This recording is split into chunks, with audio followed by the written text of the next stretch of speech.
Ok, quiero darles la bienvenida a todos a este segundo módulo de nuestro programa de formación para terapeutas familiares.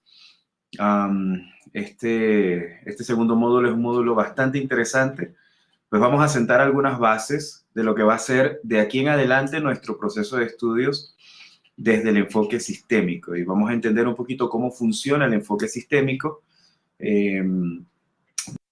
Digamos que vamos a entender un poquito lo que es la teoría del enfoque sistémico, cómo se aplica un poco a nuestra familia, cómo podemos empezar a utilizar algunos de estos elementos de manera general en nuestro trabajo terapéutico, y eso es lo que vamos a estar viendo en esta noche, ¿ok? En la primera mitad vamos a sentar un poquito lo que es la introducción, las bases, y después cuando veamos en la siguiente clase vamos a seguir con la siguiente parte. Ahora, antes de comenzar, yo quería primero hacer una pequeña recapitulación de lo que vimos en la clase anterior, en el primer módulo, cómo les fue con los trabajos, cómo les fue con las tareas, cómo les fue con el procesar lo que habíamos estado estudiando, el autocuidado y todo eso. A ver, quisiera escuchar algunas opiniones o leer algunos comentarios de cómo les fue en ese primer módulo. A ver, voy a abrir un espacio de unos 5 minutos. Rápidamente vayan ahí colocando o abran sus micrófonos para poder escucharles. Vamos, rápidamente.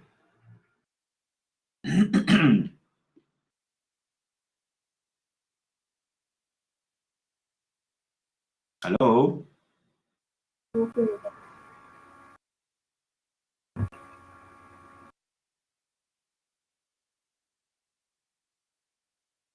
A ver, ¿quién se nos anima para comentarnos cómo le fue con el primer manual, con el primer módulo?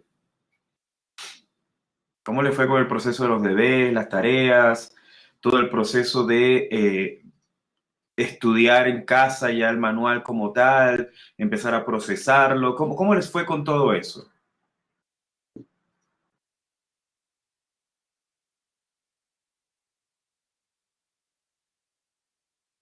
A ver, a ver, a ver.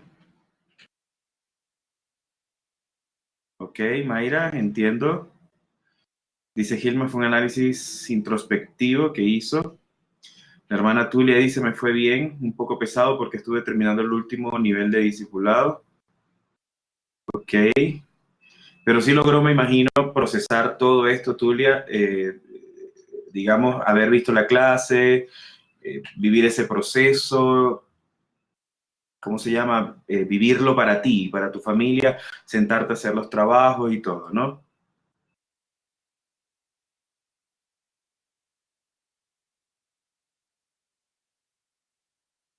Muy bien, muy bien, perfecto. ¿Un comentario más? ¿Alguien más que nos quiera?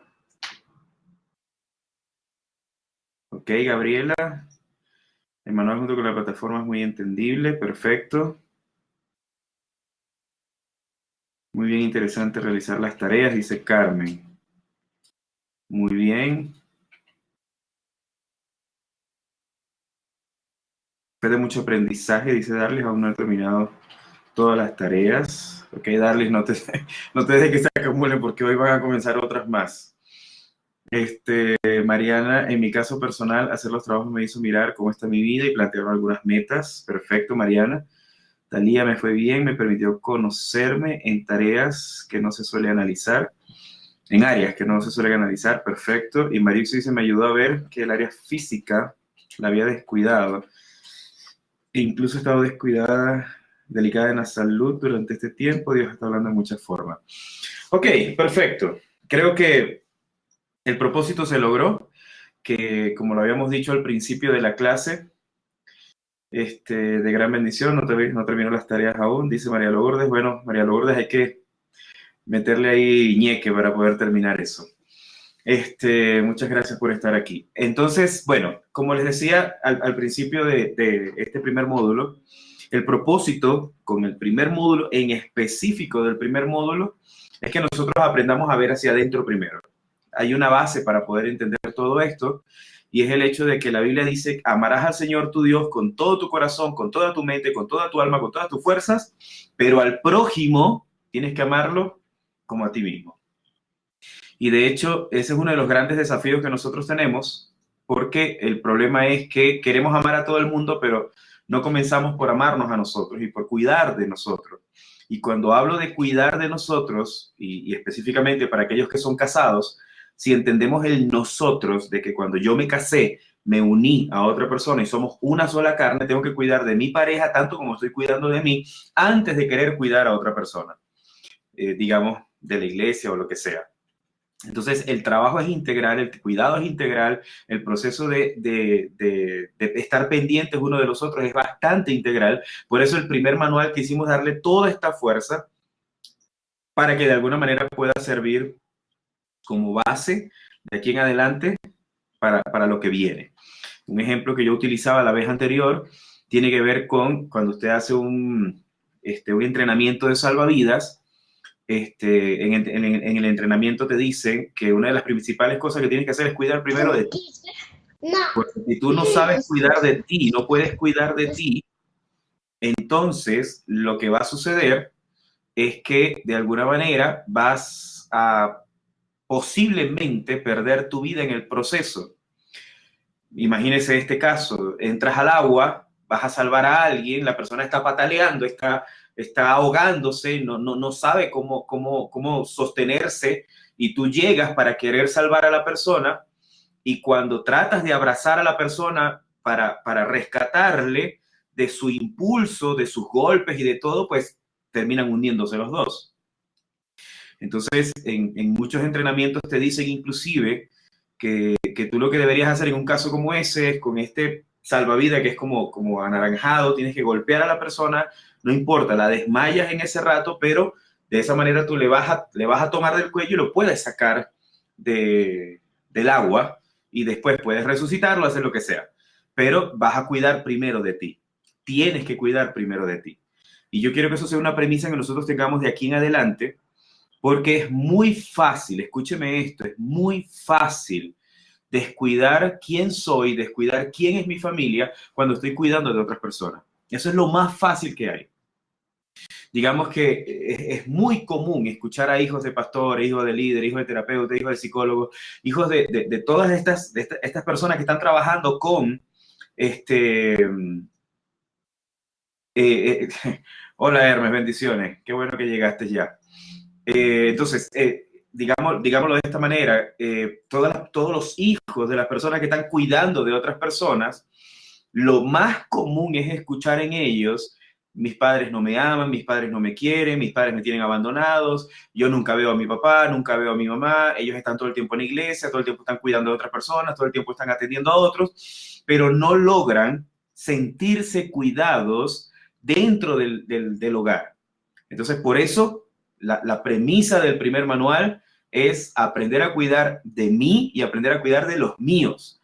Y después de que tú hagas todo ese cuidado de ti y de los tuyos, puedes cuidar de los demás. ¿Ok? ¿Estamos claros hasta ahí? Eso fue lo primero que aprendimos en el primer manual y eso fue lo que tiene que quedar como bases para poder entender lo que vamos a ver el día de hoy. ¿Estamos claros con eso? Háganme una señal ahí de que estamos todos en la misma página.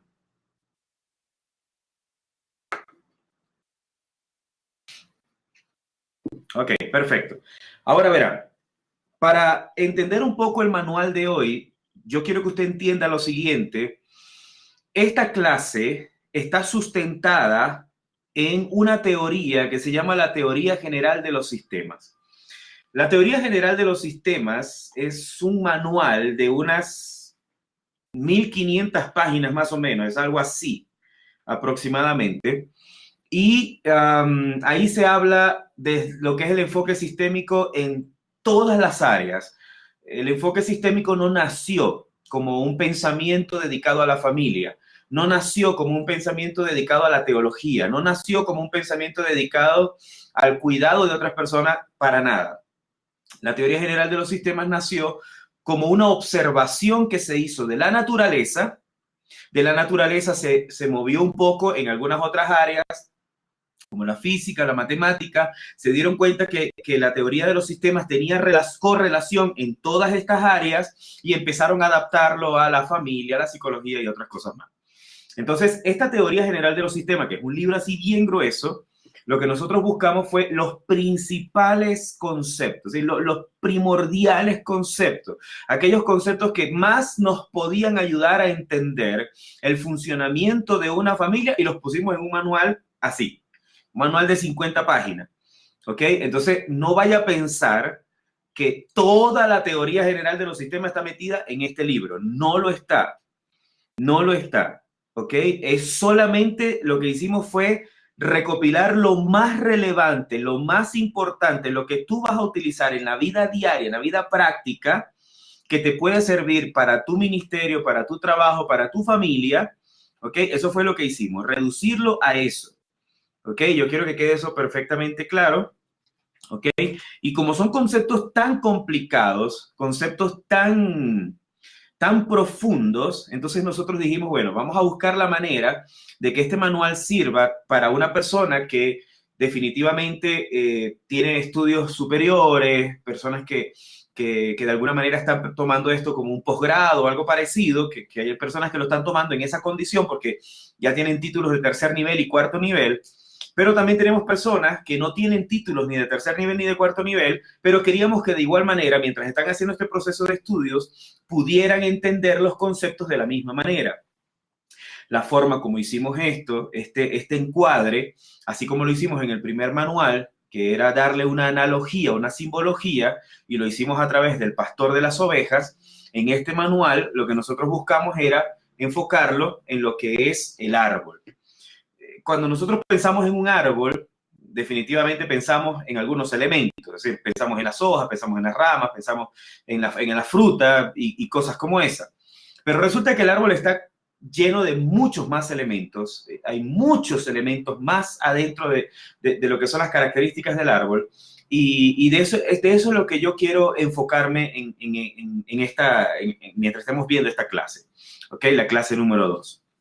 Y solamente para las personas que por ahora tienen su manual, entiendo que algunos todavía les están haciendo el envío, pero para los que tienen su manual, quiero contarles una historia para entender un poco el porqué de esto del árbol, que me pareció bastante fascinante. En el año 64, habían algunos nacidos por ahí, creo, tal vez, hubo un geólogo llamado Donald Curry, que él cometió un gran error. Cometió uno de los errores más fatales que se ha podido concebir en la historia de la naturaleza, la arqueología y todas esas cosas. ¿Ok? Esto ocurrió en Nuevo México y lo que pasó fue que estaban experimentando y estaban descubriendo también una raza de árboles. A estos árboles los llamaban los Pinus longeva, que se supone que son los árboles que tienen más años en toda la historia de la humanidad. Y cuando empezaron a contar, este proceso de contar los anillos del árbol, se dieron cuenta que eran árboles que podían tener más de 3.000 años de vida. Pero resulta que este hombre, cuando estaba queriendo hacer ese experimento, lo que tenía que hacer era introducir un elemento como una especie de punzón o algo parecido, y cuando hizo eso, resulta que él prácticamente mató el árbol. Y bueno, eso se creó toda una historia y toda una cosa, y ahí descubrieron que eran árboles muy, muy viejos, no había muchos en el planeta, hay en ciertos lugares nada más. Habían descubierto que este árbol que había muerto tenía como 4.800 años o algo parecido.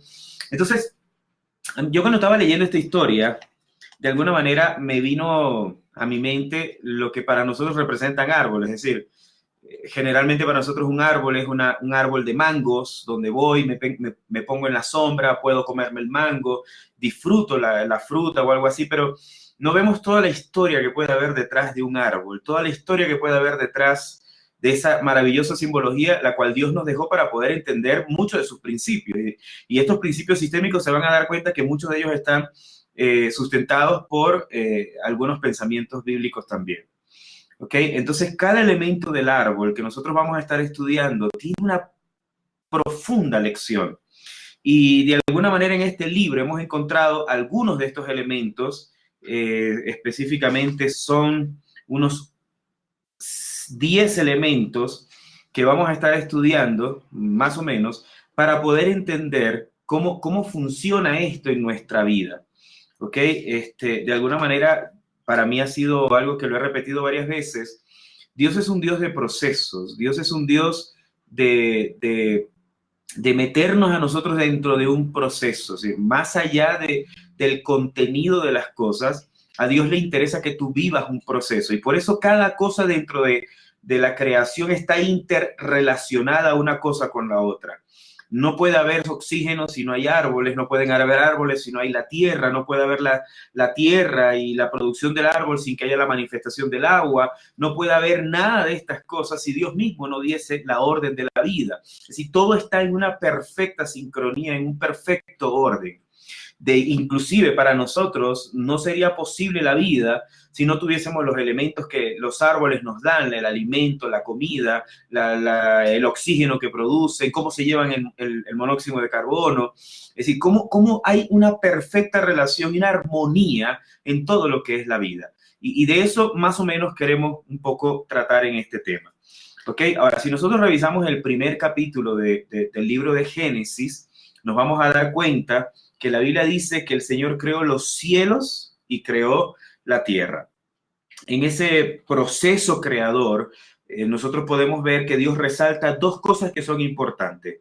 Número uno, lo que era el cielo como tal, que ya de por sí eso nos habla de un proceso integrador, es decir, no está hablando solamente de las nubes, que Dios creó las nubes y de alguna manera creó la tierra donde estamos poniendo los pies, digámoslo de esa manera, sino que va mucho más allá, porque cuando habla de los cielos, está hablando inclusive de las estrellas del universo y todo, así Dios creó los cielos y después todo lo que había dentro del espacio de la tierra, ¿ok? Y después dice que cuando Él creó esto, no solamente está hablando de, digamos, estos elementos parciales, sino todo lo que iba a estar compuesto de ellos. Preparó el ambiente para que todo lo que viniera después, de alguna manera, pudiese disfrutar de todo esto. Creó la atmósfera, creó la gravedad, creó el oxígeno, creó todo lo que nosotros necesitábamos para tener las condiciones necesarias y adecuadas para que la vida fuese posible. Dese cuenta que por más que la NASA está tratando de buscar y otros departamentos y otras cosas están tratando de buscar por fuera vida en otros planetas, no han podido hacerlo, que no que reúna todas las condiciones que nosotros tenemos. Y por eso es tan importante este primer pasaje, porque Dios en este primer verso nos dice que Él preparó todo para que nosotros pudiésemos disfrutar de la vida, para que nosotros pudiésemos tener todos estos elementos en perfecto orden, en perfecta sincronía. ¿Ok? Ahora, hay una cosa muy importante, luego de alguna manera de finalizar la creación, y ya como corona de la creación, Dios crea al hombre, al ser humano, con sus propias manos, lo coloca en medio de todo, ¿verdad? Y le pone a disposición todo lo que había creado. Y me llama la atención cuando el pasaje dice que vio Dios que todo era bueno, porque Dios apreció que todo lo que había hecho era bueno. Nosotros somos los que hemos echado a perder el planeta, pero el planeta estaba bien, es decir, estaba en perfecto orden, estaba hecho a la medida, como necesitábamos que estuviese. Y después, quiero que me preste atención en esto, porque después vamos a entender el por qué le estoy resaltando esto. Pero lo que Dios nos entregó estuvo bien, estuvo en orden. Y todo estaba en una perfecta sincronización. ¿Ok? Después de todo esto, de alguna manera, dice el manual que de manera que el ser humano está en perfecta relación permanente con todo lo que nos está rodeando. Desde ese entonces tenemos relación con todo lo que nos está rodeando y con nuestros semejantes. Estas relaciones son lo que nosotros llamamos el entorno, el contexto, es decir, todo lo que nos rodea a nosotros es parte de nuestro entorno, es parte de nuestro ambiente. ¿Qué quiere decir eso? Yo quiero que vayamos viendo algunas cosas. El objetivo general de este módulo es conocer el pensamiento sistémico, revisando sus orígenes, utilidad y su fundamento bíblico, con el fin de aplicarlo en la asesoría pastoral y cimentar esta en principios eternos para brindar una atención integral. Ahora, como yo les decía, nuestro Dios es un Señor de procesos, ¿verdad? Que de alguna manera nos muestra desde el principio del tiempo todo esto, su misericordia, su amor y todas las cosas. Siempre que el Señor inicia un proceso, lo hará con el fin de mejorarte, de llevarte a otra dimensión personal y espiritual, porque en Él todo obra para bien. Como les decía, el árbol es lo que nosotros vamos a estar utilizando como un elemento para poder entender todas estas cosas, porque no son solamente ramas y cosas así, sino que hay algo muy profundo detrás de todo esto. Hay ciertas enseñanzas simbólicas que vamos a estar estudiando. ¿Ok? Ahora, cuando nosotros pensamos en esto del pensamiento sistémico, tenemos que pensar en qué es el pensamiento sistémico, cuáles son sus bases, cómo fortalece mi vida, de qué manera contribuye a mi trabajo, me ayuda a ser más efectivo en el abordaje terapéutico. Pues sí, es decir, lo hace. Y por eso vamos a definir muchos de estos conceptos. Ahora, como les decía, el entorno, el ambiente, para mí esta fórmula que usted va a ver aquí es la clave de mucho de lo que vamos a estar estudiando esta noche. Cuando yo estoy trabajando con un paciente, cuando estoy trabajando con personas, hay tres cosas que yo necesito definir en una entrevista. Tres cosas, ¿ok?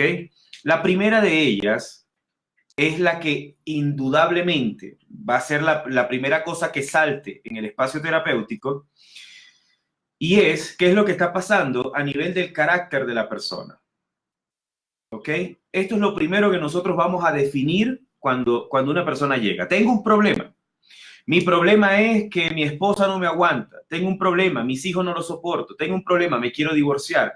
Tengo un problema. Es decir, generalmente las personas vienen por lo que está ocurriendo aquí adentro, en el carácter. Esto es lo que trae al paciente a la consulta. Pero generalmente cuando nosotros pensamos en carácter, generalmente nosotros pensamos en que si la persona tiene un mal carácter, es una persona que grita mucho. O si la persona tiene un buen carácter, es una persona que es tranquila, que es chévere, que es buena nota, que es buena gente y todas esas cosas. Pero resulta que carácter no tiene nada que ver con eso. La palabra carácter realmente tiene que ver con una capacidad que nosotros tenemos para decidir entre lo bueno y lo malo. ¿Sí? Eso es lo que significa carácter. La capacidad que nosotros desarrollamos para decidir entre lo bueno y lo malo.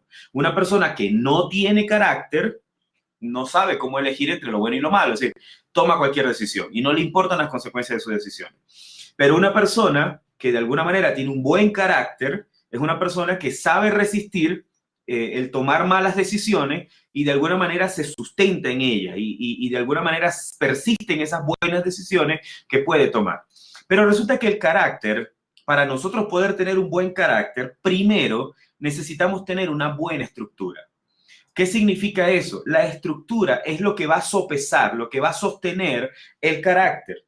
Esa estructura es mi estructura, es la estructura que yo aprendí, la que yo recibí, está compuesta de ¿qué cosas? De fundamentos.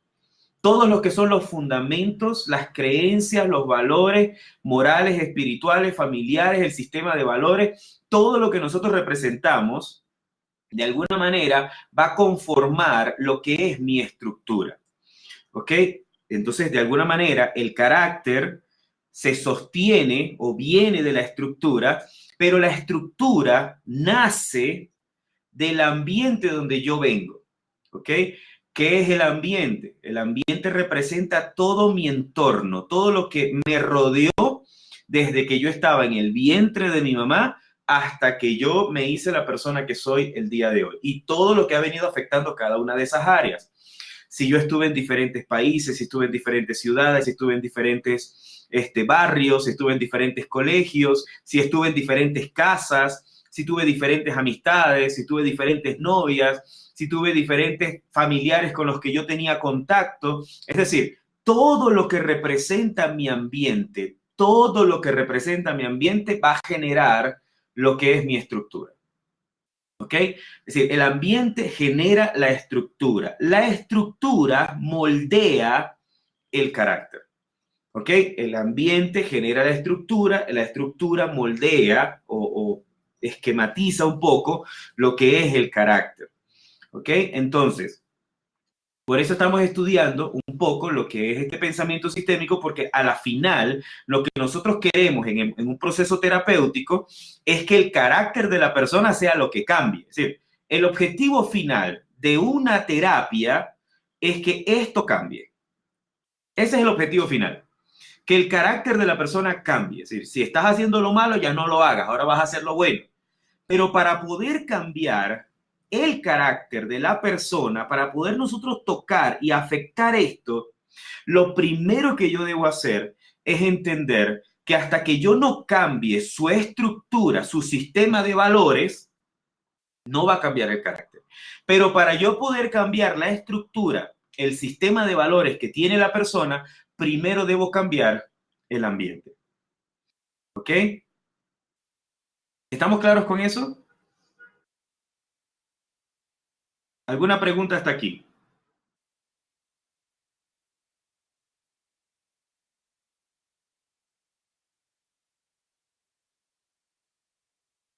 Ok, voy a rápidamente esquematizarlo nuevamente. En un proceso terapéutico, lo que yo quiero es que la persona cambie esto, cambie el carácter, ¿ok? En un proceso terapéutico todos queremos eso. Digamos que llega un adolescente y dice, bueno, tengo un problema con las drogas. ¿Sí? Mi problema son las drogas. Ahora, ¿cuál es el problema que él está manifestando? Que en su carácter él no puede elegir en que las drogas son malas, sino que simplemente lo está utilizando como un recurso en el que se está, digamos, drenando su dolor, porque tiene muchos problemas, drenando su dolor a partir de las drogas. Ok, ¿qué pasa cuando no podemos cambiar el ambiente? Sí se puede cambiar y ya vamos a ver por qué. Déjeme terminar este ejemplo de las drogas. Ahora, nosotros queremos que la persona en su carácter, lo que queremos es que cambie y deje de drogarse. Y lo que generalmente nosotros hacemos es decirle a las personas, mira, no te drogues, no te drogues, no te drogues, no te drogues, no te drogues. ¿Ok? Eso es lo que generalmente nosotros hacemos porque lo que queremos es que haya un cambio en el carácter. Pero ¿qué pasa? En su estructura, en la estructura, el sistema de valores de la persona, ¿verdad? Lo que esa persona tiene en su estructura es que él no puede, es que él es un incapaz, es un inútil, de que es un parásito, de que para la sociedad él no vale, de que en su familia no lo aman y cosas como ese. Ese es su sistema de valores.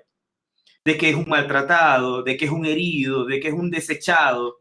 Entonces, en su estructura, el pensamiento que está constantemente procesándose en su estructura es que él no puede. Pero tú le dices en el carácter, le dices que en esta parte de acá le vas a decir, no, tú tienes que dejar las drogas, tienes que dejar las drogas, tienes que dejar las drogas. Tú le estás diciendo eso. Pero en la estructura, en su pensamiento, el pensamiento es tú no lo puedes hacer, no lo puedes hacer, no lo puedes hacer. ¿Por qué? Porque eso fue lo que él escuchó durante toda su vida. Ahora, para que cambie la estructura y obviamente para que cambie el resultado final, que es el carácter, lo que yo debo cambiar es el ambiente, es el entorno. ¿Qué significa eso? Debo empezar a hacer un trabajo constantemente, porque esto no se hace en una sesión, esto no se hace en 2 sesiones, esto no se hace en 3 sesiones. Debo hacer un trabajo constante, consciente, permanente, todo el tiempo, de estar cambiando el ambiente de la persona. Debo cambiar y propiciar un cambio de ambiente. Un cambio de ambiente no necesariamente es mudarlo de ciudad. Un cambio de ambiente es cambiar el grupo de amistades. Un cambio de ambiente puede ser que dentro de la dinámica familiar cambie el lenguaje, la manera como se están tratando, los argumentos que están utilizando para hablar y discutir. De alguna manera, digamos, proponer nuevas metas. Mira, vamos a estudiar, vamos a provocar que tú participes en tal actividad, vamos a ponerte en una nueva escuela de deportes o qué sé yo. Empiezas a crear ciertos cambios que aparentemente, inicialmente, van a ser imperceptibles, pero que con el tiempo vamos a lograr que esos cambios generen una estructura diferente. Porque lo que queremos cambiar es como, pongámoslo de esta manera, las bases, la estructura, las columnas de un edificio. Cambiar las columnas de un edificio que ya está hecho no es fácil, sería casi imposible. Pero a nivel de lo que es la estructura de nuestras vidas, sí lo podemos hacer. Solo que requiere mucho trabajo, requiere mucha disciplina y necesitamos mucho esfuerzo y mucha dedicación para poder hacer eso. ¿Ok? ¿Está claro ahora sí?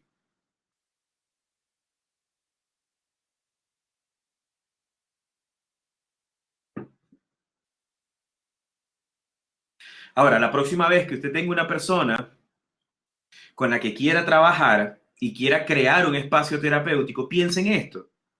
¿Qué es lo que yo quiero? Que cambie el carácter. ¿Cómo lo voy a hacer? Primero debo evaluar su estructura. Debo darme cuenta cuál es su sistema de valores. ¿Qué fue lo que esa persona recibió en su vida? ¿Cómo fue que esa persona fue criada? Es decir, ¿cómo lo trataban? ¿Cómo lo trataban sus padres? Le decían a cada rato, eres un estúpido, eres un estúpido, eres un estúpido, eres un estúpido, eres un estúpido. Y la persona creció diciendo, soy un estúpido, soy un estúpido, soy un estúpido. Entonces, si ese es el sistema de creencias, de valores que tiene en su mente, yo no voy a lograr hacer nada. Entonces, debo cambiar. Tengo que enseñarle a desaprender para volver a aprender. Pero para poder cambiar esa estructura, debo primero cambiar el ambiente. Entonces, cambio el ambiente genera una nueva estructura, esa nueva estructura va a generar un nuevo carácter. ¿Ok? ¿Estamos claros ahí?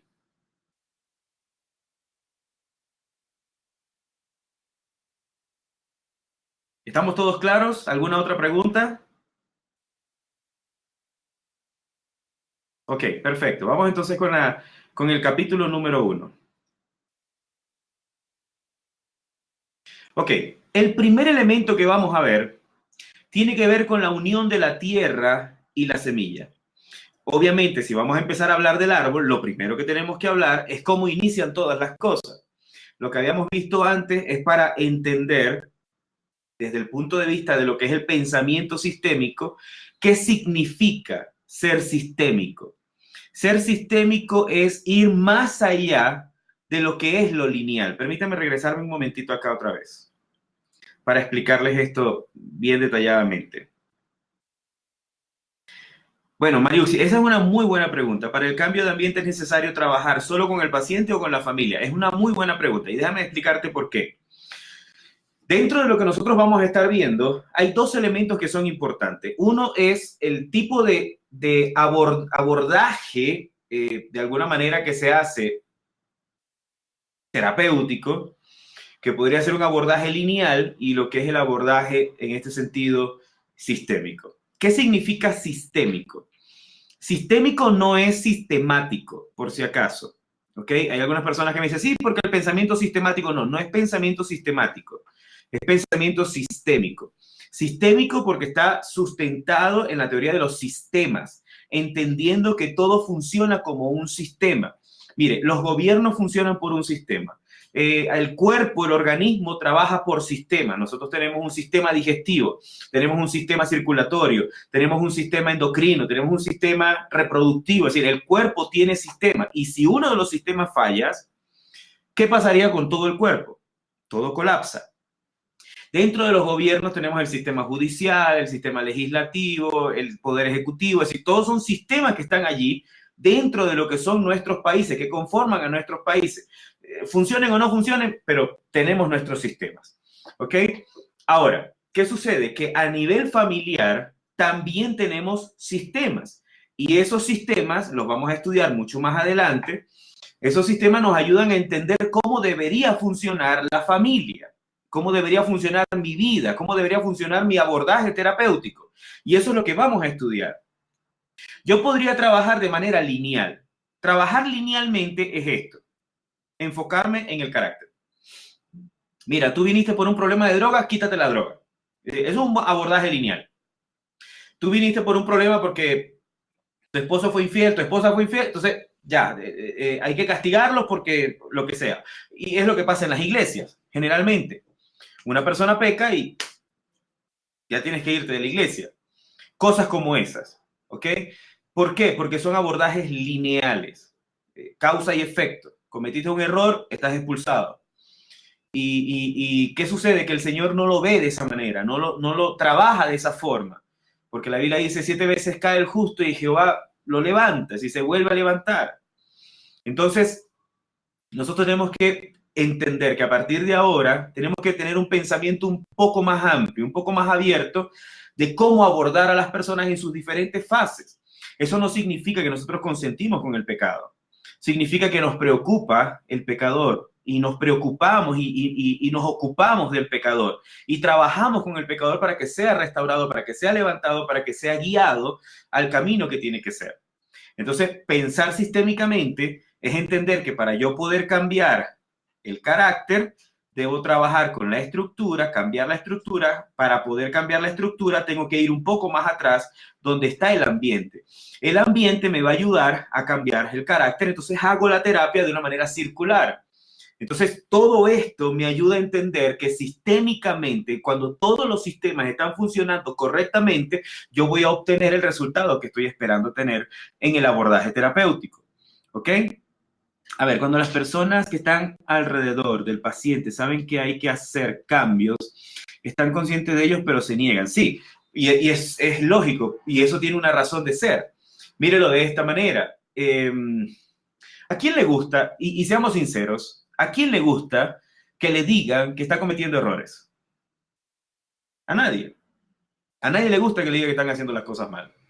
Que un hijo tuyo tenga un problema, probablemente con drogas, y te diga que la culpa es tuya y que el drogadicto es solamente un paciente o solamente un síntoma de lo que está viviendo la familia, a nadie le gustaría que le dijeran eso. Créame, a nadie le gustaría que le dijeran eso. Pero muchas veces eso es lo que está pasando.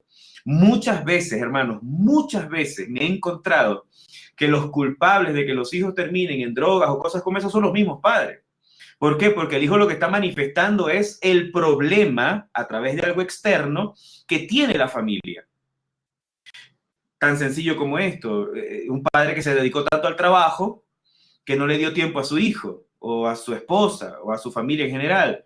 Y entonces el niño estaba tan solo que empezó a buscar a sus amistades en el proceso de la adolescencia, cuando tiene que empezar a descubrir nuevas amistades, y esas amistades le dieron las drogas, las cosas, no sé qué y todo lo demás. Entonces, son cosas que suelen pasar, son cosas que suelen ocurrir y que nos afectan. A nadie le gusta que se lo digan, pero tenemos que abordar a las personas entendiendo que aunque haya resistencia, yo debo seguir trabajando con ellos con el objetivo de sanar las relaciones que sean necesarias sanarlas. Es posible lograr cambiar la estructura, los principios y los valores morales, espirituales y familiares en adultos de más de 60 años. No es fácil, créame que no es fácil, pero se ha logrado. Es decir, en mi experiencia lo he logrado. Con algunas personas que han sido personas mayores de tercera edad, se ha podido hacer. Pero hay una cosa que es fundamental entender para que esto pueda funcionar. Yo tengo un principio en mis terapias y mi principio es yo no puedo, escúcheme, yo no puedo, no importa la edad que tenga, pero no puedo trabajar con alguien que definitivamente no quiera cambiar. Es decir, yo siempre en una primera sesión siento a la persona, escucho lo que me quieren decir, les pregunto cuáles son sus expectativas, qué es lo que quiere lograr, qué es lo que quiere alcanzar, cómo quiere que yo le ayude y todas esas cosas. Pero yo al final le pregunto, ¿qué es lo que tú quieres? Es decir, ¿quieres trabajar esto? ¿Quieres sanar esto? ¿Que te quieres divorciar? Es decir, ¿qué es lo que al final tú quieres? No me hagas perder el tiempo, dime qué es lo que vas a querer que hagamos. Y a veces suena duro y todo lo demás, pero yo tengo que hacerlo, porque la única manera de que yo pueda garantizar de que el trabajo que estoy haciendo sea efectivo, definitivamente es que las personas sean sinceras conmigo y me digan, no, yo quiero de verdad trabajar esto y yo quiero recuperar a mi familia. Ok, con eso yo voy a trabajar. Yo trabajo con la decisión de la persona, yo trabajo con el interés de la persona, yo trabajo con la determinación de la persona. Si la persona me dice, yo quiero, yo voy a hacer todo mi esfuerzo para ayudar a la persona a darle las herramientas, a enseñar a usar las herramientas, a conducirle en el proceso, a guiarle en el proceso terapéutico, pero teniendo conciencia de que las decisiones son de la persona. Ahora, cuando la persona ha querido, cuando la persona se ha decidido, cuando la persona tiene la determinación, el objetivo se logra. Y lo hemos logrado, lo hemos visto, es decir, hemos visto los cambios en las personas. ¿Ok? Entonces sí se puede lograr. Solo que para mí es muy importante cuando estoy en este proceso, en una primera sesión, en una segunda sesión, llevar a la persona al estado de conciencia. ¿Qué es lo que tú quieres? ¿Viniste aquí a gastar plata o viniste aquí a sanar a tu familia? No, yo vine aquí a restaurar a mi familia. Ok, chévere, vamos a trabajar con eso entonces. Entonces, yo en ese sentido soy muy directo con el paciente, muy directo cuando yo estoy trabajando con las personas. ¿Ok? Ahora, vamos al primer elemento. ¿Alguna otra pregunta? ¿O estamos bien allí?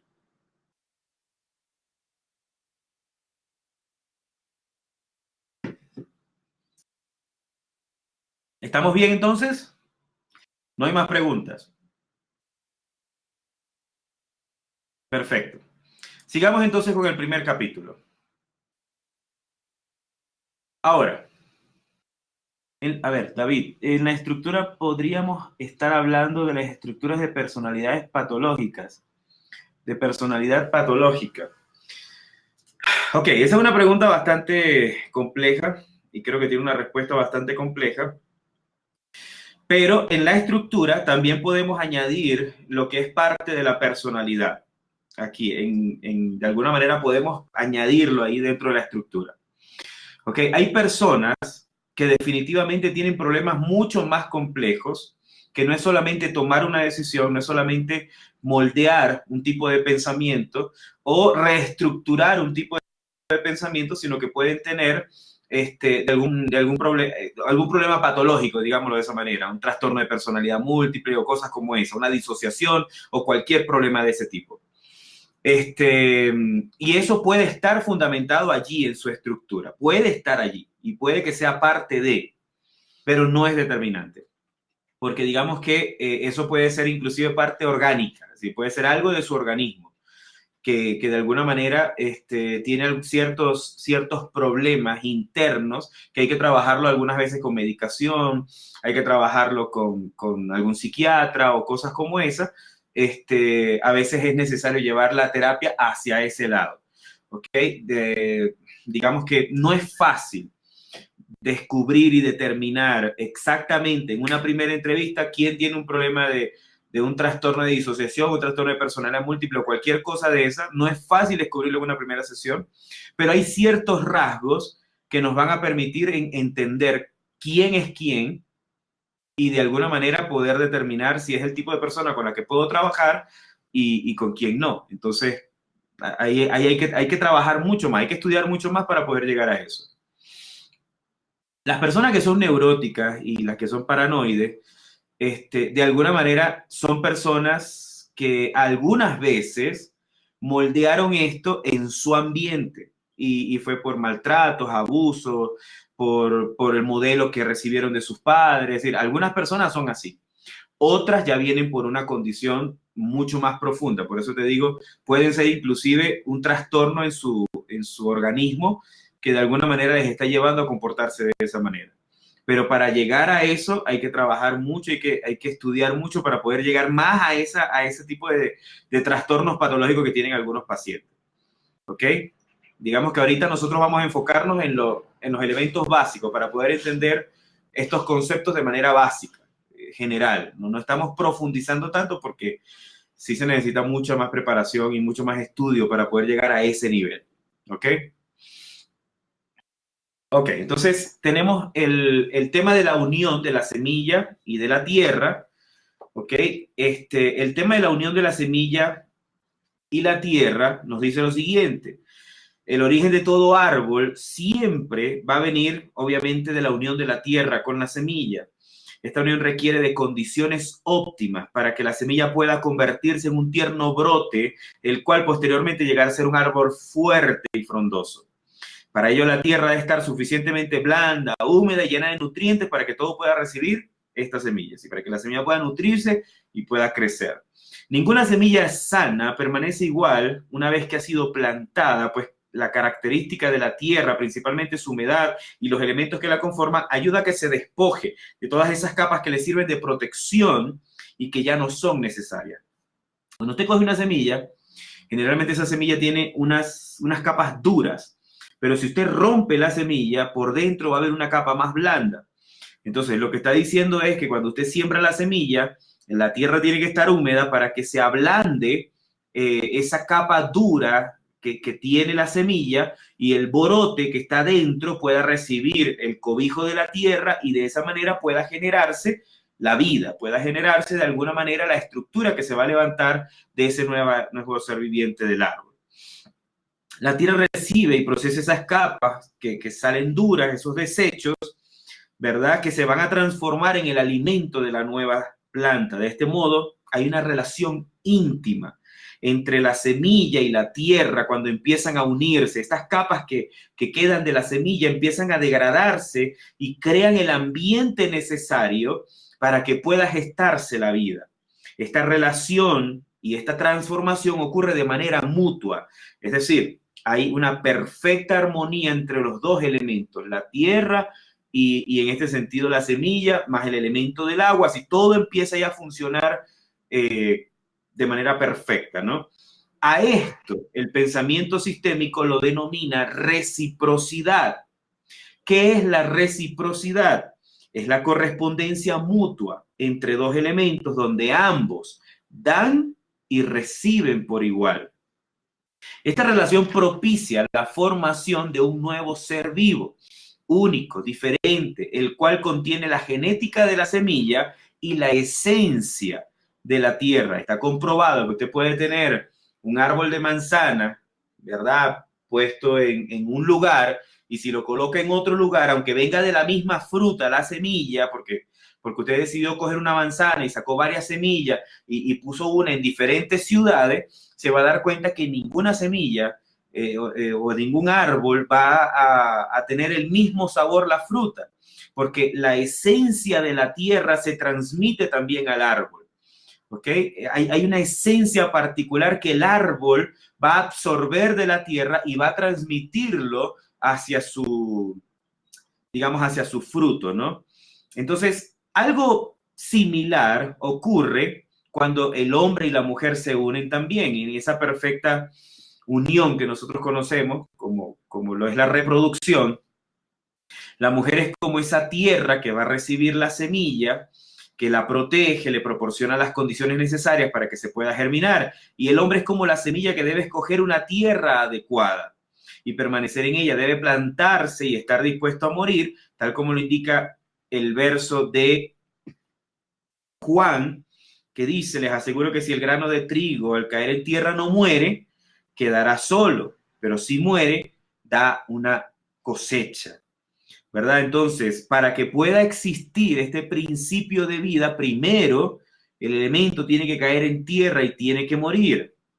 Ahora, de modo que ambos, tanto el hombre como la mujer, van a entrar en una entrega de la relación íntima y recíproca en la que tienen que dar y recibir del otro, siendo transformados mutuamente. A esto nosotros lo llamamos, en este principio de la reciprocidad, lo que es el binomio ganancia-pérdida. Es decir, lo que para uno de ellos es ganancia, lo tiene que ser para el otro. Y lo que es pérdida para el uno, tiene que ser de igual manera pérdida para el otro. Déjeme ponérselo en contexto para que vayamos viendo un poquito las cosas. ¿Qué significa la reciprocidad de manera práctica y cotidiana, como nosotros la conocemos en el día a día? La reciprocidad tiene que ver con ese elemento de que lo que para mí es importante, tiene que ser importante para ti. Lo que para ti es importante, tiene que ser importante para mí.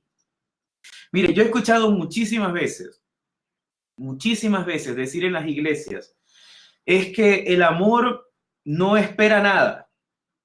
El amor no busca lo suyo propio. Sí, ciertamente lo dice en Corintios 13, 1 Corintios 13.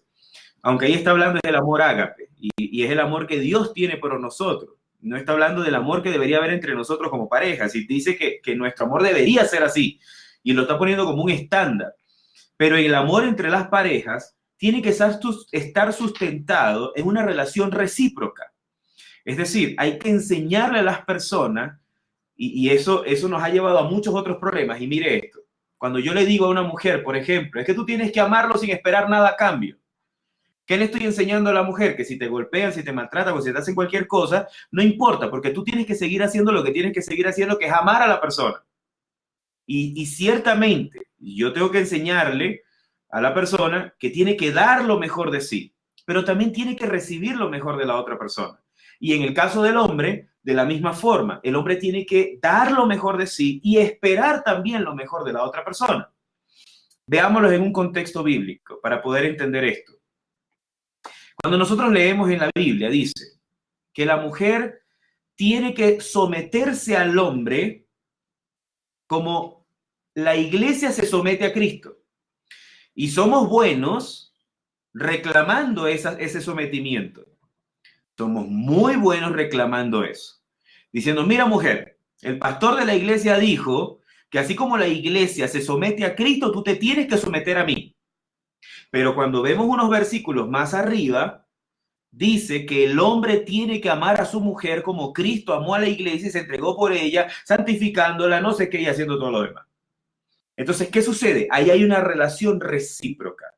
Porque ciertamente yo debo esperar que haya un sometimiento, que haya una entrega, que haya un amor, que haya una sujeción de parte de la mujer, ¿verdad? Pero si yo como hombre no la amo como Cristo ha amado a la iglesia y se ha entregado por ella y ha dado su vida y ha dado el sacrificio y todas esas cosas, yo no puedo esperar lo otro a cambio. Y pongámoslo en perspectiva. Un hombre que no ama como Cristo amó a la iglesia no puede esperar que su esposa se someta como la iglesia se somete a Cristo. No puede esperar eso. Y si una mujer no se somete a su esposo como la iglesia se somete a Cristo, entonces ella no puede esperar ser amada como la iglesia fue amada por Cristo y Cristo se entregó por ella. Entonces ahí es donde entra el binomio. Ahí es donde entra este intercambio recíproco. Si yo no estoy dispuesto a hacer una cosa, yo no puedo esperar el resultado final, la otra cosa. Si yo no estoy dispuesto a dar el primer paso, yo no puedo estar esperando que lo voy a cosechar. Si yo no siembro la semilla, no puedo esperar recibir el fruto. A veces yo hablo con algunas personas en terapia o cuando doy clases o cuando doy alguna conferencia. Y yo les digo a las personas lo siguiente, y quisiera hacerlo como una pregunta abierta, aunque no me respondan, no importa, no vayan a responder, solamente quiero que reflexionen en esto. ¿Cuántas de las mujeres que están aquí conectadas en este momento realmente sienten que sus esposos las aman como Cristo ama a la iglesia? No responda, solo le voy a dar 5 segundos. Ok. Ya reflexionó, ¿verdad? Ok. Como Cristo amó a la iglesia. Ya reflexionó. Ok, perfecto. Ahora, voy a hacer una pregunta a todos los hombres que también estamos aquí conectados.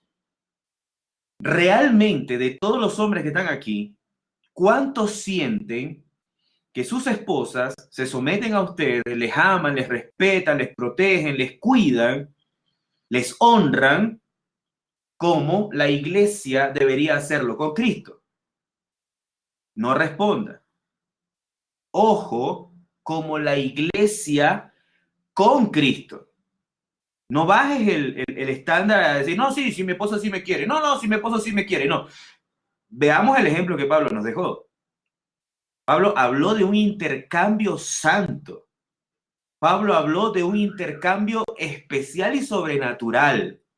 Si Pablo llevó el amor del hombre y la mujer, en la relación que debe existir entre el hombre y la mujer, entre el esposo y la esposa, y lo comparó con el amor que Cristo tiene por su iglesia y que la iglesia debería tener por Cristo. Ahora, la pregunta es, ¿ese es el tipo de amor que nosotros estamos manifestando en nuestros hogares? ¿Realmente es el tipo de amor que estamos manifestando? Probablemente no. Y si la respuesta fue un no, o un no sé, o un tal vez, tenemos mucho que trabajar. Porque tenemos que llevar el plano de nuestra relación, tenemos que llevarlo al plano de lo natural y de lo que realmente tiene que ocurrir en mi vida. Si yo necesito que me amen, porque esa es una necesidad del ser humano, eso lo habíamos visto en el primer libro, yo necesito que me cuiden, yo necesito que estén pendientes de mí, yo necesito que me digan te amo, yo necesito todas esas cosas porque es parte de las necesidades del ser humano. Pero así como yo las tengo, mi esposa, mis hijos y todas las personas que están en mi entorno también lo necesitan, porque eso es una relación recíproca. A veces somos muy buenos demandando, pero somos malos para dar. Por eso este principio es muy importante. Mire, coja una semilla, tíralo en una maceta de arena, sin echarle el agua, y vas a ver que no va a ocurrir nada. Porque la relación tiene que ser recíproca, tiene que prestarse todos los elementos para que esto funcione. Y si no están todos los elementos en perfecta sincronía, lamentablemente vamos a tener un gran problema a nivel de lo que es la relación. ¿Ok? Por eso el primer principio que se tiene que entender del pensamiento sistémico tiene que ver con la reciprocidad. ¿Estás dando lo que estás demandando? Vamos a considerar nuevamente el concepto. La reciprocidad tiene que ver con la correspondencia mutua entre dos elementos donde ambos dan y reciben por igual. Ambos tienen que dar y tienen que recibir por igual. Generalmente, en las relaciones, y porque las relaciones son muy complejas, no todos reciben y dan por igual. A veces los esposos se sienten cansados porque pasan todo el día trabajando, porque llegan a la casa y ni siquiera un cariñito les dan y cosas como esa, o la esposa pasa todo el día atendiendo a los hijos y los hijos demandan y demandan y demandan, los esposos demandan y ya se sienten descuidadas. Y no sentimos que es una relación recíproca, que yo estoy dando y estoy recibiendo lo mismo que estoy dando. Sí me doy a entender allí. Estamos aquí conmigo todavía. Háganme una señal de que estamos aquí. ¿Alguna pregunta hasta ahora?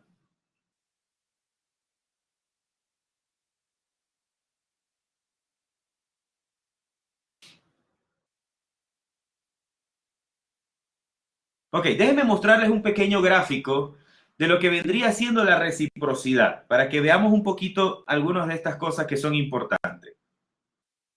Mire este gráfico.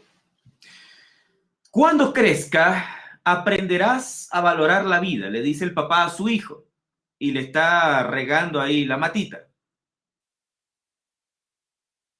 Y en el siguiente gráfico, vemos que él agradece a su papá y ahora tiene a su hija, a la que está columpiando en el árbol.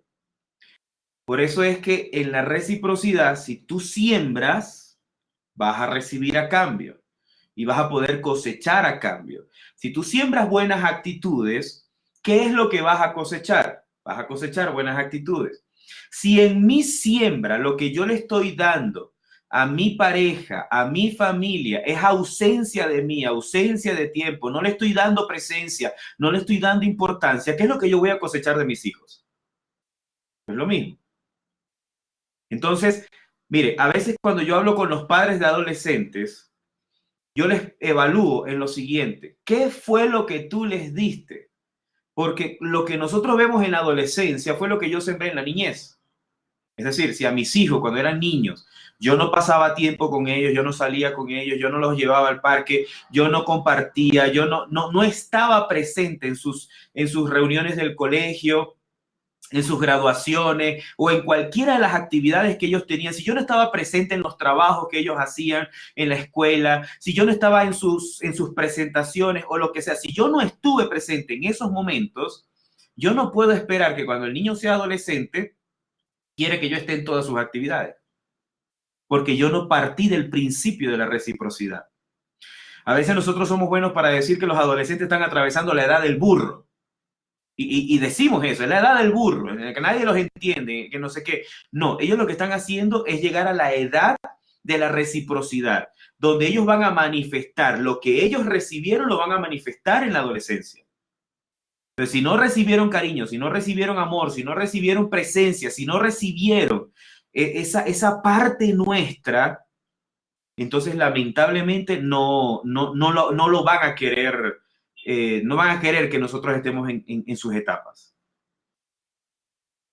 ¿Ok? ¿Cómo saber que nuestro sistema de valores no nos permiten ver que no hay una relación de reciprocidad? Que somos egoístas dentro de una relación. Podemos estar viendo solamente desde nuestro punto de vista. Ok, hay una manera muy rápida de poder evaluar esto y es definitivamente sentarnos, hablar y conversar. sentarnos, hablar y conversar. Tan sencillo como eso. Tan sencillo como eso. Porque mira lo siguiente. La insatisfacción es lo que más daño nos está haciendo en todas las relaciones de pareja, en todas las relaciones familiares, en todas las relaciones con los hijos. La insatisfacción es demasiado alta. Pero la insatisfacción se provoca o viene o nace porque no podemos, no hablamos, no decimos lo que está ocurriendo en nuestro corazón. Entonces, como no lo decimos, lo almacenamos, lo guardamos, lo metemos ahí debajo de la alfombra por algún lado, lo tenemos ahí guardado, pero cuando llega el enojo, cuando llega la ira, cuando llega la rabia, sacamos todo y explotamos. Ahora, siéntate con una persona, X, tu esposo, tu esposa, tus hijos, lo que sea. Y eso lo vamos a ver en algunas tareas. Y dile, pregúntale, si realmente, dile a tu esposo, ¿te estoy honrando como la iglesia honra a Cristo? ¿Sí o no? O dile a tu esposa, ¿te sientes amada por mí como la iglesia fue amada por Cristo y que Cristo se entregó por la iglesia? O habla con tus hijos y dile, hijo, es decir, ¿te sientes que soy el hombre o la mujer, o el padre, la madre, que de alguna manera te está honrando como hijo, como dice la palabra, que tienes que no llevar a exasperar a los hijos y cosas como esas? Es decir, estoy provocando eso en ti, te estoy amando, tú te sientes amado por mí o esto o lo otro. Sí, lleva a las personas con las que estás interesado en hacer este ejercicio, llévalos al plano de la conciencia y pregúntales y desnuda la relación. Permítete que sean sinceros contigo y te digan sin pelos en la lengua lo que están diciendo, lo que están pensando. No, mira, definitivamente yo no me siento amada, y no lo tomes a mal. O yo no me siento amado, no lo tomes a mal. Tómalo con la conciencia que requiere. Y permítete escuchar las opiniones reales que tienen las personas acerca de la relación. Y después de que hagas un ejercicio como ese, aplica los cambios. Dice, este tema se conecta directamente sobre las carencias y necesidades que se arrastran desde la niñez y las que se adquieren al paso de la vida. Pues por supuesto. Por eso les decía que todo tiene que ver en esa relación. De alguna manera nuestras carencias y nuestras necesidades es lo que nos ha llevado a no cumplir con las expectativas de la otra persona y no ser recíproco. Míralo de la siguiente manera. Generalmente vivimos en una cultura machista. ¿Sí? Eso tenemos que arrancar desde allí para poder entender todo esto.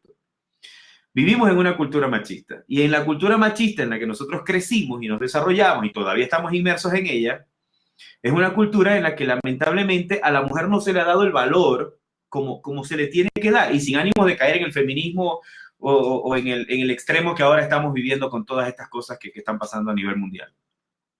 Pero lamentablemente nuestros padres cometieron muchos errores porque no le dieron a la mujer ese estado de honra que dice la Biblia.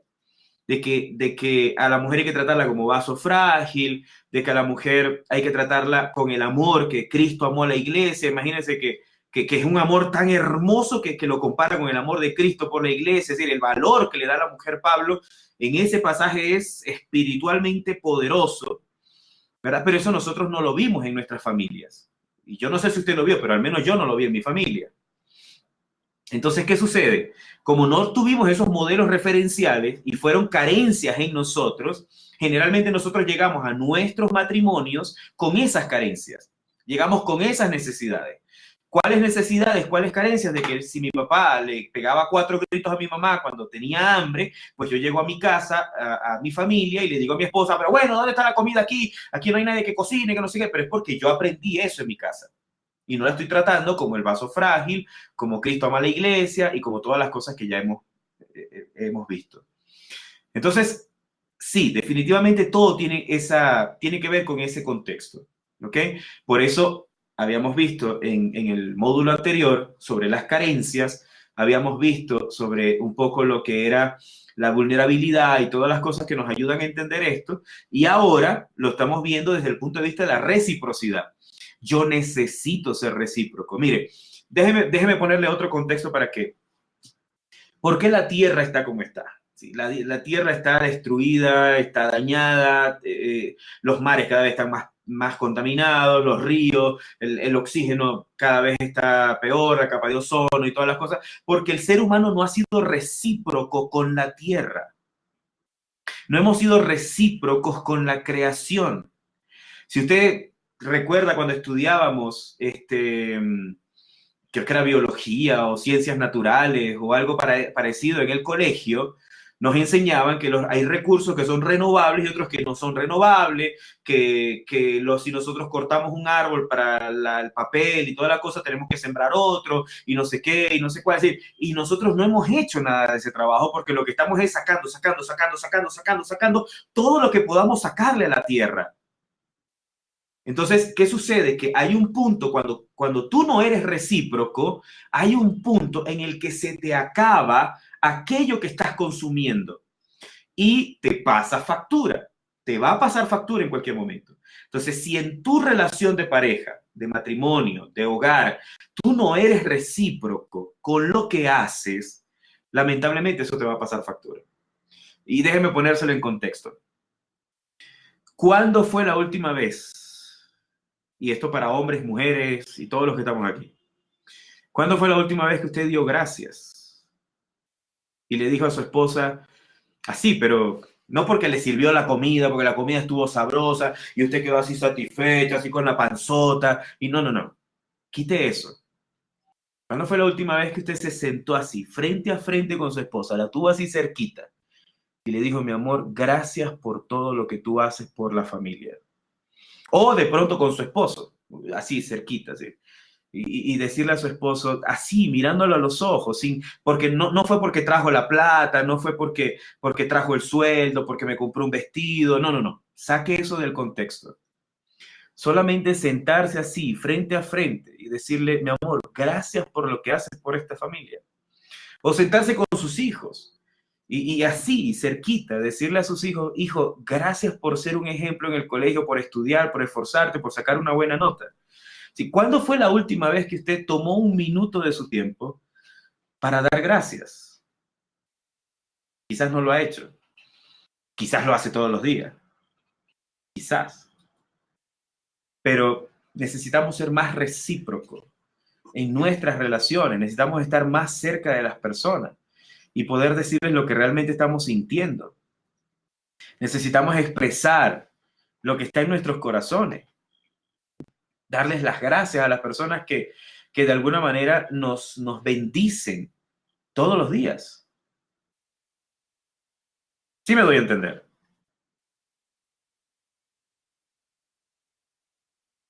Ok. Si en caso de un problema entre dos en un matrimonio, solo una de las partes quiere cambiar, ¿cómo puede alcanzar la reciprocidad? Ok, verán, creo que es una muy buena pregunta. Yo creo en algo que llamamos el poder de uno. Para nosotros el poder de uno es una enseñanza muy sencilla, pero creo que muy poderosa. Mire, déjeme ponérselo por aquí. Una pequeña ecuación, muy sencilla. Y yo voy a poner aquí una fórmula matemática y usted me va a responder ahí rápidamente. Ahí esté preparado. Ponga las manos sobre el teclado. ¿Cuánto es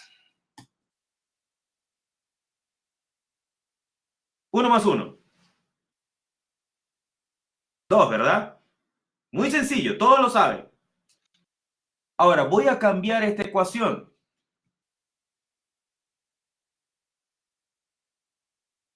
¿Cuánto es 1.1 más 1?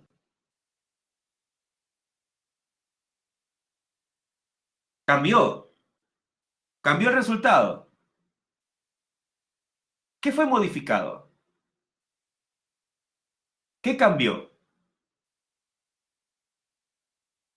¿Cambiaron los dos elementos? ¿Cambiaron las dos fórmulas? Es decir, ¿los dos unos cambiaron o cambió uno solo? Uno de los miembros de la operación cambió. Cambió solo un elemento, pero ya el resultado fue diferente. Es decir, basta con que cambie uno para que el resultado sea totalmente diferente. Solo uno basta para que cambie. ¿Qué quiere decir eso? No es que toda la responsabilidad va a estar en el uno, ¿ok? Pero si uno provoca el cambio, el otro le va a afectar el resultado. El otro le afecta el resultado. Mire, Pablo lo pone en este contexto. Pablo dice, si entre ustedes hay hermanas que sus esposos no son cristianos, ¿qué es lo que dice? Usted manténgase ahí orando por él, usted manténgase clamando por él, usted manténgase ahí siendo fiel al Señor por él, usted manténgase honrándolo, manténgase en todo esto para que el Señor también lo alcance a él.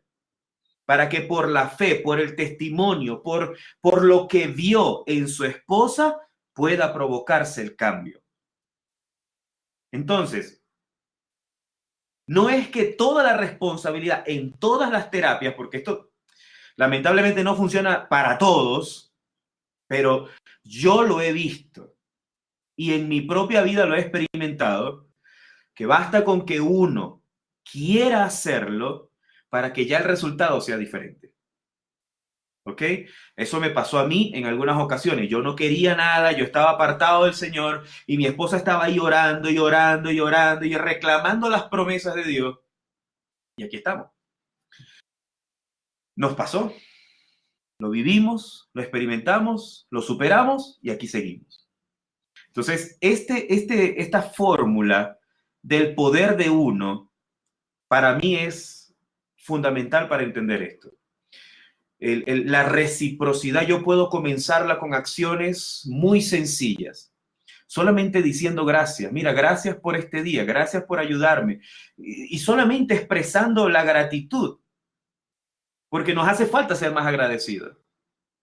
Entonces, solamente expresando la gratitud, yo puedo obtener un resultado diferente. De que mis hijos empiecen a ver de que si yo les pido que limpien el cuarto, hijo, gracias por haber limpiado el cuarto. Si yo les pido que atiendan algo, vayan a la tienda y me compren algo en el supermercado, darle las gracias porque lo hicieron. Entonces, con esas pequeñas acciones generamos reciprocidad. Y esa reciprocidad, a la final, lo vamos a cosechar de una manera poderosa. ¿Ok? ¿Alguna otra pregunta hasta ahí?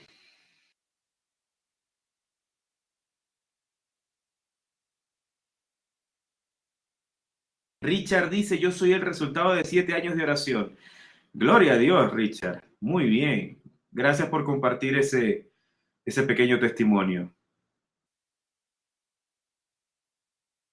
Ok, ¿alguien más? Oscar. Qué gusto verte, Oscar. Me alegra mucho también que estés aquí con nosotros.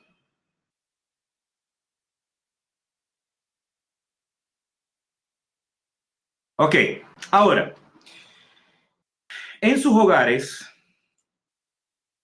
van a hacer la siguiente tarea. Va a leer a solas el Salmo 139, verso 16, y queremos que usted haga una carta de agradecimiento a Dios.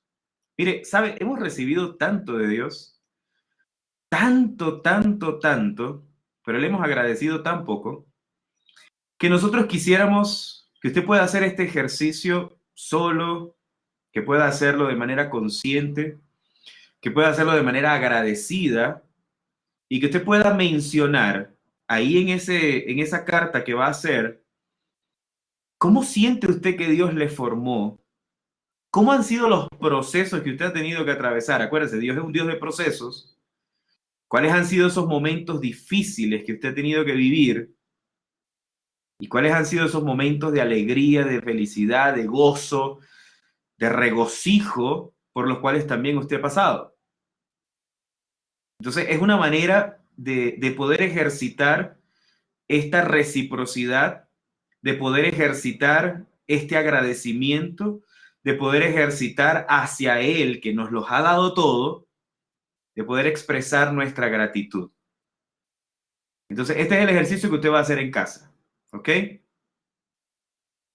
Ahora, voy a aprovechar de que ya estamos en la hora de que se nos cumple la primera parte de la clase. Voy a cerrar la sesión, voy a iniciarla nuevamente, inmediatamente, para que usted se conecte otra vez inmediatamente. Acuérdese que la plataforma nos da hora y media y necesito reiniciar la plataforma. Entonces, voy a cerrarla, conéctese inmediatamente, no pierda tiempo, conéctese inmediatamente y volvemos en unos 10 minutos. Vaya al baño, estírese, tome un poco de agua, porque lo que viene a continuación es más fuerte todavía. Y vamos a estudiar muchas cosas bien poderosas. Entonces, voy a cerrar la sesión en este momento y usted vuelva a conectarse. Vaya al baño y nos volvemos en 10 minutos.